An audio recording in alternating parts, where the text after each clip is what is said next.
Welcome back, guys. Today we've got this. It's the 5th generation 12.9-inch iPad Pro from Apple, and to be honest, it basically does the same thing that all the other iPad Pros have done. But that's not to belittle the quite significant technological improvements that Apple have delivered both under the hood and at face value in this thing. The display, the processor, the connectivity, even the camera and the software around that has all got some pretty significant upgrades. And we're going to take a look at all of them in a little bit more detail. But before we do, guys, I know only 1% of you are subscribed right now, so do me a massive favor. At the end of the video, if you enjoyed it, remember to hit the subscribe button, hit the like button, all that good stuff. It lets the algorithm know that you're enjoying the kind of content that I'm producing. Let's start by talking pricing then, team, because these things aren't cheap.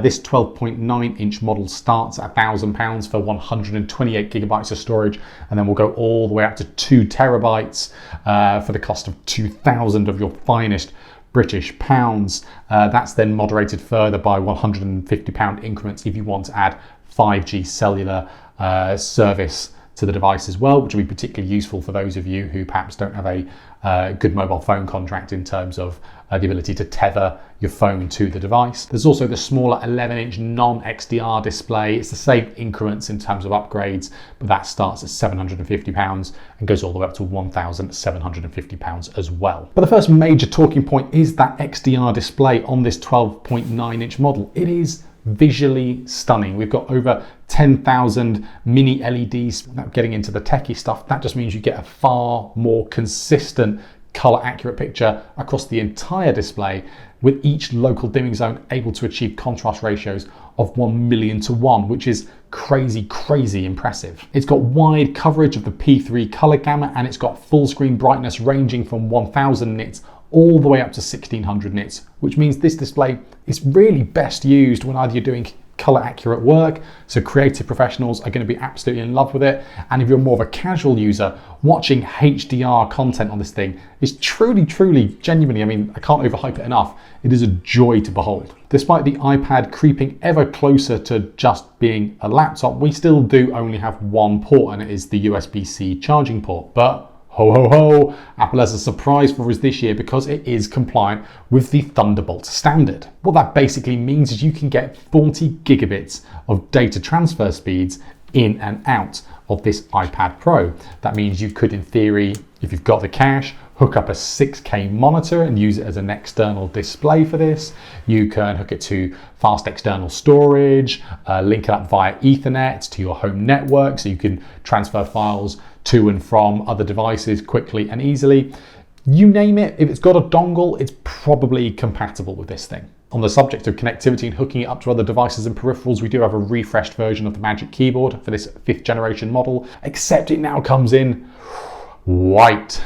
It's about as magic as the prior one, and that's not to be facetious actually. The keyboard is really good on this thing. Actually, joking aside, I really like the look of it actually. It looks clean, looks crisp. Quite how well it's going to travel over 6 months, a year, 2 years, and how white it stays remains to be seen, but it's just so damn pretty.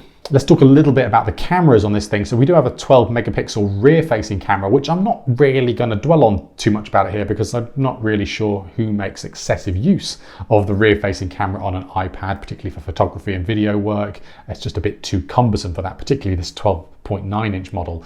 So I'm going to focus a bit more on the front facing camera, which has got a 12 megapixel ultra wide camera. For those of you who've used Face ID before, we have that on the iPad Pro, but the really clever little feature that Apple have introduced as part of video calls and video conferencing is a piece of software called Centerstage. Now, Centerstage effectively uses the ultra-wide lens in this device in such a way that when you join a call, it is automatically zoomed in on your face. It's recognizing you as the primary subject. But then as you move away from the camera, it then crops the image out such that it continues to follow your movement. So even as you move left, move right, it gives the impression that the camera is tracking your position. It also works well if other individuals enter the shot as well. The software on the device detects that and then automatically widens the viewing angle of the lens to bring them into shot. It's just a really clever feature, and I guess the only downside is, why couldn't this have existed at the start of the pandemic? Would have made my life a lot easier running family Zoom calls with my toddler running around. But hey, I'm not bitter. I'm just glad Apple introduced something that is Truly innovative. Well done, guys.